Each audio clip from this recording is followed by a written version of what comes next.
For more on what Trump's speech could mean for watchers of the U.S. economy, I'm joined by Saruhan Hatipoglu. He's CEO of Berry and CGTN's Global Economics Analyst. Welcome back to the show. Hi, Rachelle. So from your perspective, what did you see as the main takeaways from Trump's speech? Well, in terms of immigration, I found the speech to be lacking passion and, more importantly, compassion.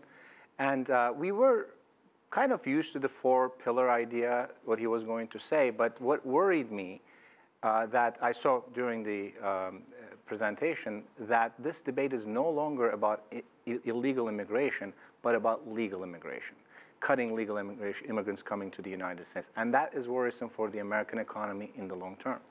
And speaking of the economy, obviously it was a big part of his speech, and he really touted a lot of the economic progress that the U.S. has made under his watch, linking much of that success to his own policies.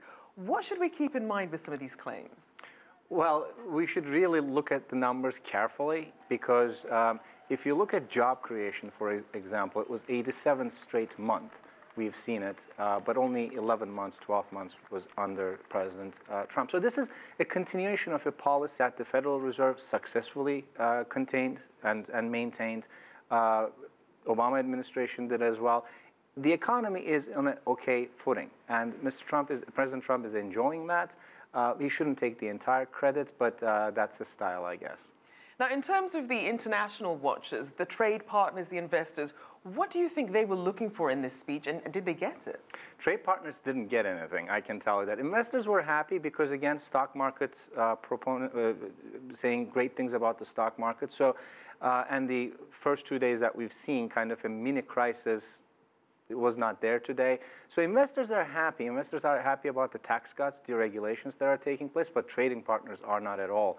Canada, Mexico, especially NAFTA renegotiation is going really badly. And another, obviously, a major trade partner, China. And when President Trump spoke about them, he referred to them as a rival.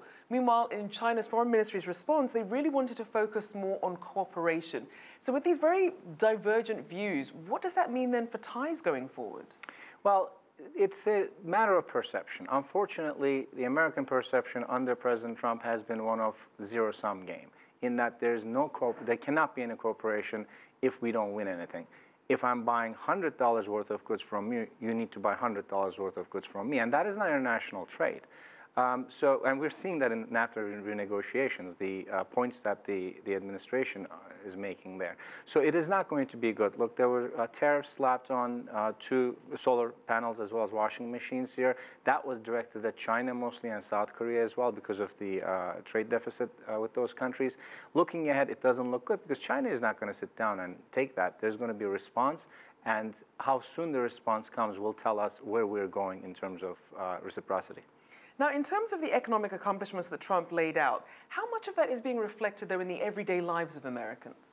Well, not yet. The stock market is great, right? But 1% of the population owns 40% of the stock market. So the rich is doing really well. Some of them are my clients. They're doing really well. They're happy. But at the same time, we need to look at, stock market involvement by the retail investors have increased too, but it's still under 50%. So average American has not yet seen the impact of the tax cuts, but they will. They will. It will be in the short term. It will provide stimulus. We see consumer spending was 3.8%, one of the highest in 3 years. That was a good number. But in the long term, it is going to be contributing to excesses. Public debt exceeded 100% of GDP in this country, and there's an infrastructure spending plan coming, about $1.5 trillion. That's not good. And speaking of infrastructure, we saw this laid map rolled out in terms of what the U.S. wants, what Trump wants for the U.S. policies. But which big-ticket items do you think are going to be the most immediate priorities? Well, if you take border wall, it's going to be there. That money is, part of it is going to be going there. And we're talking about 25, 30, some say $45 billion in there. But it is going to be, look, there's infrastructure spend. It's needed in this country. It's particularly behind Europe and Asian countries. And that's a good thing to do. But we've talked about this before. I wanted to see a targeted plan. I call that targeted infrastructure spending. We haven't seen it. We don't know what he's going to be doing with this. And that is only going to add, I'm going to ask, where is this money going to come from? There's absolutely no plan on this. They're hoping trickle-down will work, that they'll increase their revenue within 1 to 3 years, and that will help this process. I doubt it. And we just have about 20 seconds left. Midterm elections coming up. How likely are we going to see a lot of progress made on some of these big ticket items? It's very difficult. I've been here over 25 years now in this city. There's a vibe here I'm feeling now. It is beyond partisanship. Something is about to happen, either Mueller investigation or the outcome or him being fired. This is going to even make things worse between the two parties. So I'm not expecting any kind of cooperation. Maybe with the border wall and DACA, that's the only thing that I think that may come into some kind of an agreement.